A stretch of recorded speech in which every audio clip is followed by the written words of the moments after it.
Good afternoon class 11th बच्चों। ये आज आपकी फर्स्ट वीडियो है। आज से पहले मैंने आपसे कोई भी डिस्कशन नहीं किया है, ना मैंने आपको ग्रामर के पोर्शन के लिए लेके किया है, ना मैंने आपको लिटरेचर के पोर्शन के लिए लेके किया है। ये आपकी आज फर्स्ट वीडियो है 11th क्लास की, ठीक है। लेकिन मैं आपकी ग्रामर की वीडियोस बना चुका हूँ, उनको मैं आपको धीरे धीरे प्रोवाइड्स करा दूंगा, ठीक है। सारी वीडियोस आपकी यूट्यूब पर डल चुकी है 11th क्लास की भी। जो मैंने 12th क्लास के लिए कराई है वही वीडियोज़ 11th क्लास को भी करनी है, लेकिन सिर्फ किस चीज़ की बच्चों, ग्रामर की, ठीक है। क्योंकि थोड़ा बहुत जो सिलेबस है ग्रामर का वो 11th और 12th क्लास का सेम है, ठीक है बच्चों।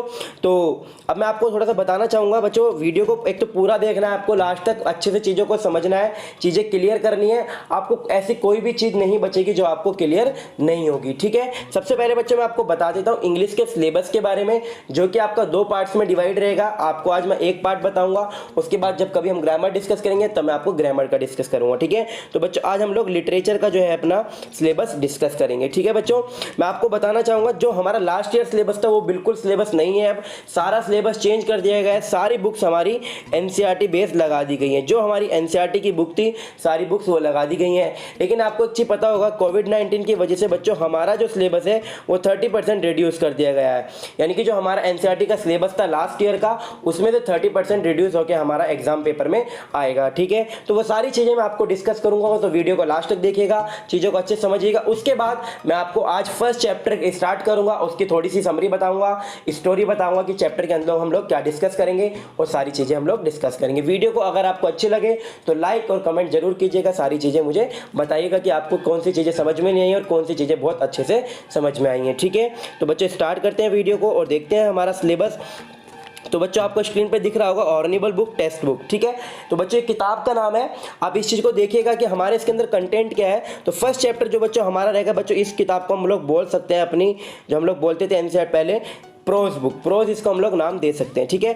तो बच्चों हमारा जो फर्स्ट चैप्टर रहेगा वो कौन सा रहेगा, द पोर्ट्रेट ऑफ लेडी। ये प्रोज का हमारा फर्स्ट चैप्टर रहेगा, जो कि किसने लिखा है, खुशवंत सिंह ने। आज इस चैप्टर को हम डिस्कस करेंगे इसी वीडियो के अंदर। उसके बाद बच्चों जो आप ये देख रहे हैं ना, जो पिंक कलर की स्क्रीन में मैं आपको जो सर्कल बना रहा हूँ, ये जो आपके चैप्टर हैं बच्चों, ये वाले चैप्टर आपके हैं आपके पोइट्री के, ठीक है। इन चैप्टर के बारे में भी आपको मैं बताता चलूंगा साथ साथ। तो ये जो ये पिंक वाला है बच्चों आपका पोइट्री का फर्स्ट चैप्टर रहेगा, ये किसने लिखा है, शेरली टॉल्सन ने, ठीक है। ये सेकंड चैप्टर है आपका, और ये थर्ड चैप्टर, ये फोर्थ चैप्टर प्रोज का, और ये फिफ्थ चैप्टर, ठीक है बच्चों। ये आपके 5 चैप्टर का सिलेबस आपका रहेगा। मैं आपको थोड़ा सा आगे दिखा देता हूँ, ये भी आपके सिलेबस में नहीं है इस बार। जो आपके 6 chapter number 6, chapter number 7, chapter number 8, ये आपके सिलेबस में अब नहीं है, ठीक है।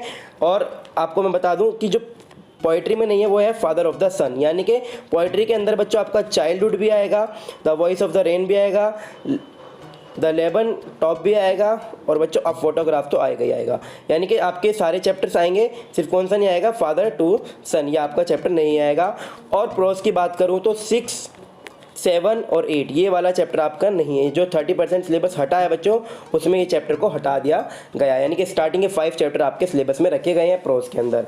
तो बच्चों नेक्स्ट हम डिस्कस करते हैं बच्चों, ये आपकी सप्लीमेंट्री, इसे हम लोग जो बोलते हैं, क्या बोलते हैं, स्नैपशॉट्स। तो बच्चों इसके अंदर जो हमारा सिलेबस रहेगा वो कुछ इस तरीके से रहेगा, first chapter, second chapter, third chapter, fourth chapter, fifth chapter, ये आपके सिलेबस के अंदर रखे गए हैं। 6 चैप्टर नहीं है, 7th नहीं है, और बच्चों 8 नहीं है। ये चैप्टर आपके जो है रिड्यूस कर दिए गए हैं 30% सिलेबस के अंदर। सप्लीमेंट्री में ये वाले चैप्टर आपके हटा दिए गए हैं, ठीक है बच्चों। मैं जल्दी जल्दी कोशिश कर रहा हूँ आपको समझाने की। ये आपका 11th का सिलेबस रहेगा, ठीक है बच्चों। इंग्लिश का, लिटरेचर का आपका ये सिलेबस रहेगा। आप लोग वीडियो को बच्चों पूरा देखिएगा, अगर आपको चीज़ें समझ में नहीं आती तभी आप मुझे बताइएगा कि हमें ये चीज़ें क्लियर नहीं हुई हैं, ठीक है। तो बच्चों चैप्टर को डिस्कस करते हैं। आज हम लोग नेक्स्ट स्लाइड पे चलते हैं अपनी। तो हमारा पास जो फर्स्ट चैप्टर क्या है, मैं अभी आपको बताया था, क्या है, द पोर्ट्रेट ऑफ लेडी, ठीक है। ये हमारा आज का फर्स्ट चैप्टर रहेगा। इस चैप्टर के बारे में थोड़ा सा डिस्कस करेंगे। ये यूनिट फर्स्ट है बच्चों हमारी, और फर्स्ट चैप्टर है, तो इसको अच्छे समझेंगे, थोड़ा सा इसके बारे में डिस्कस करेंगे। सिलेबस आपको सारी चीज़ें, थोड़ा सा मैं तेज बोलने की कोशिश कर रहा हूँ क्योंकि कुछ बच्चे बोलते हैं कि आप वीडियो थोड़ा स्लो बनाते हैं, वीडियो बहुत ज़्यादा लंबी हो जाती है। बच्चों 14-15 मिनट की वीडियो को मैं तो लंबी मानता नहीं हूँ। क्लास के अंदर हमारी 45 मिनट 50 मिनट की क्लास चलती है, तो वो लंबी नहीं होती है। आप सिर्फ इसके अंदर 30 से मतलब 20 भी नहीं, 15 मिनट की वीडियो आपको बहुत ज़्यादा लंबी लगती है, उसे भी आप स्किप करके देखते हैं, ठीक है। फिर चीज़ें आपको क्लियर नहीं हो पाती हैं। तो चीज़ों को क्लियर कीजिए, अच्छे से समझने की कोशिश कीजिएगा। इस चीज़ का फ़ायदा उठाएं कि आपको यूट्यूब पर सारा कंटेंट प्रोवाइड कराया जा रहा है, ठीक है। तो चैप्टर के बारे में डिस्कस करते हैं बच्चों। तो देखते हैं हमारा जो फर्स्ट चैप्टर है बच्चों, उसके अंदर फर्स्ट हेडिंग है अबाउट द ऑथर। बच्चों ऑथर कौन होते हैं? जिन्होंने इस चैप्टर को लिखा है। जो हम लोग चैप्टर पढ़ने जा रहे हैं the portrait of a lady, इनके बारे में हम लोग पढ़ेंगे कि ये ऑथर कौन है, कहाँ से बिलोंग करते हैं, क्या इनका हिस्ट्री है, क्या चीज़ है। ठीक है, तो इनके बारे में हम लोग डिस्कस करेंगे। तो देखते हैं बच्चों, थोड़ा सा मैं स्लाइड को जूम कर देता हूँ, अब आपको अच्छे से दिख रहा होगा। तो देखिए about the author, Khushwant Singh. बच्चों जो कौन है ऑथर जो है इनके, वो है Khushwant Singh. Was born in the year 1905 in Hadali Pakistan. इनका जन्म कहाँ हुआ है बच्चों? पाकिस्तान में हुआ है, हदाली में। ठीक है, ही डाइड ऑन मार्च 20, 2014। इनकी मृत्यु कब हुई है बच्चों? 2014, यानी कि हाल ही में अभी हुई है इनकी मृत्यु। He is most famous of his historical novel. ये सबसे ज़्यादा फेमस किस चीज़ के लिए? अपने historical novel train to Pakistan.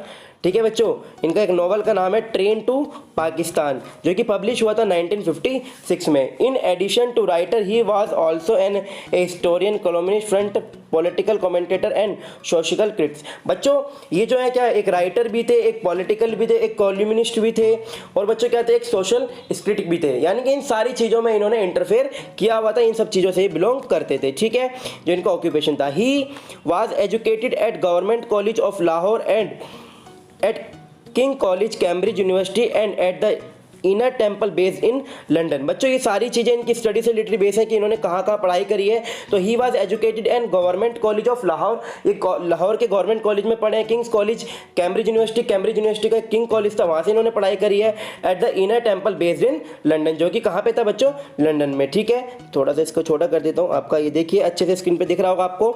In 1974 he was honoured the Padma Bhushan by Indian president. बच्चों इन्हें पद्म जो है भूषण से सम्मानित किया गया बाय इंडियन प्रेसिडेंट के द्वारा।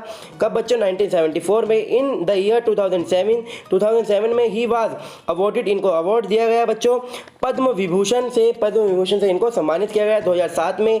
इन 2010 ही वाज गिवन साहित्य अकेडमी फेलोशिप, इनको साहित्य अकेडमी की फेलोशिप से अवार्ड मिला बाय साहित्य अकेडमी ऑफ इंडिया। ठीक है, किसके द्वारा? साहित्य अकेडमी ऑफ इंडिया के द्वारा। इन 2012 he was given all India minorities form, ठीक है, annual fellowship award bye Uttar Pradesh chief minister Akhilesh Yadav. इनको क्या बच्चों? ऑल इंडिया जो माइनॉरिटीज फॉर्म है उनके द्वारा भी इनको क्या मिला? अवार्ड मिला गया, जो कि किसके द्वारा दिया गया था? उस टाइम पे 2012 में जो उत्तर प्रदेश के सीएम थे अखिलेश यादव जी, उनके द्वारा इनको जो है ये जो है ऑनर दिया गया था, जो गिफ्ट इनको दिया गया था। ठीक है बच्चों, समझ में आए ऑथर के बारे में, कहाँ से बिलोंग करते थे, कहाँ इनका जन्म हुआ, कहाँ इनकी डेथ हुई, क्या क्या इनको अवार्ड मिले, कहाँ कहाँ इन्होंने स्टडी करी, ये सारी चीज़ें ऑथर के बारे में आपको समझ में आ गई होंगी बच्चों। ठीक है, तो नेक्स्ट पैराग्राफ को डिस्कस करते हैं बच्चों, क्या है हमारा। तो देखते हैं बच्चों हमारा जो फर्स्ट पैराग्राफ है क्या है। ये थोड़ा सा ऊपर कट गया, यहाँ देखिए। स्टार्ट करते हैं। The portrait of a lady is a part of autobiography by Khushwant Singh. जो ये बच्चों पार्ट है पोर्ट्रेट ऑफ लेडी, इसके अंदर जो है बच्चों ये ऑटोबायोग्राफी है खुशवंत सिंह की, जो कि इनके द्वारा ही लिखी गई है। इस स्टोरी के अंदर, in this story the author draws a pen portrait of his grandmother. बच्चों किसके बारे में लिखते हैं? अपनी ग्रैंड मदर के बारे में लिखते हैं। He beautifully unfold their relationship and how it undergo several changes. वो अपने जो रिलेशनशिप है उनके साथ जो रिश्ता है उनको डिफाइन करने की कोशिश करते हैं, बहुत अच्छे से उस चीज़ को समझाने की कोशिश करते हैं। In other words the story is loving tribute from a grandson to his mother. जो उनकी दादी माँ और उनके बीच का जो प्यार है, जो उनके बीच की जो नोक झोंक है, उसको वो इस स्टोरी के अंदर शो करते हैं। ठीक है बच्चों, तो स्टार्ट करते हैं चैप्टर को। जो है हमारा फर्स्ट जो इसका आपका जो कंटेंट है, जो आपकी जो पैसेज रहेगा आपका, उस चीज़ को डिस्कस करते हैं बच्चों। ये पैसेज बहुत इंपॉर्टेंट है, एग्जाम में 100% ये पैसेजेस आने हैं। सारे पैसेजेस मैं आपको समझाऊंगा, एक एक की हिंदी समझाऊंगा, आपको एक्सप्लेनेशन कराऊंगा, रेफरेंस कॉन्टेक्स्ट सारी चीज़ें मुझे आपको करानी है। ठीक है, तो स्टार्ट करते हैं। My grand mother like every grand mother was an old women.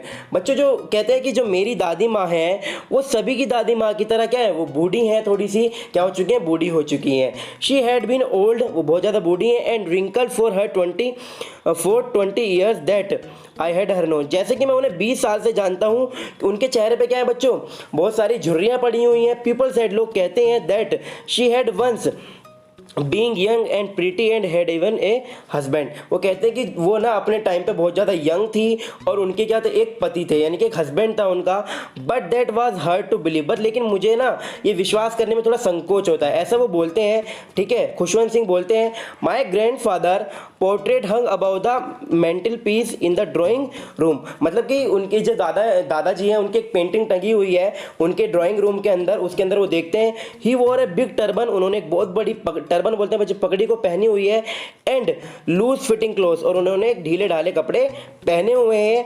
ठीक है, हिज लॉन्ग वाइट बियर्ड, उनकी जो लंबी सफ़ेद दाढ़ी है, covered the best part of his chest, उनकी चेस्ट को ढकी हुई है, and he looked at least 100 years old, वो 100 साल से भी ज़्यादा उम्रों के लगते हैं। He did not look the short of a person who would have a wife और चिल्ड्रन। बच्चों वो उसकी तरह वो कहना चाहता है कि वो बिल्कुल भी ऐसे नहीं लगते जैसे उनकी कोई वाइफ हो, जैसे उनके कोई बच्चे हों। ठीक है, he looked as if he could only have lots of grandchildren, यानी कि वो इस तरीके से दिखते हैं चित्र के अंदर, फोटो के अंदर, जैसे कि उनके बहुत सारे क्या हो, ग्रैंड चाइल्ड हो, ग्रैंड चिल्ड्रन हो, ग्रैंड चिल्ड्रन मतलब पोते पोती हो। ठीक है बच्चों, as for my grandmother being young and pretty, ये बात मेरे लिए जो क्या है, बहुत ज़्यादा मानने के लिए बहुत आश्चर्य है कि मेरी जो दादी माँ है वो बहुत ज़्यादा यंग हों और बहुत ज़्यादा प्रीटी रही होंगी।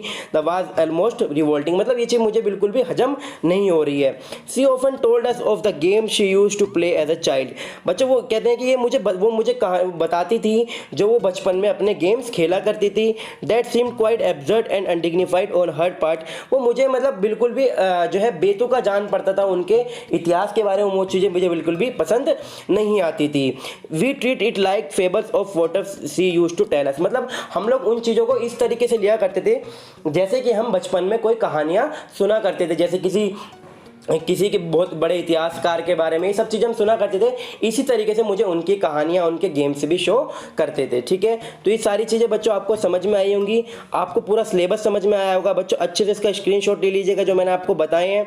ठीक है, आपको मैंने प्रोज, पोएट्री और आपका सप्लीमेंट्री सारा सिलेबस बता दिया है जो आपका एनसीईआरटी का नया सिलेबस रहेगा।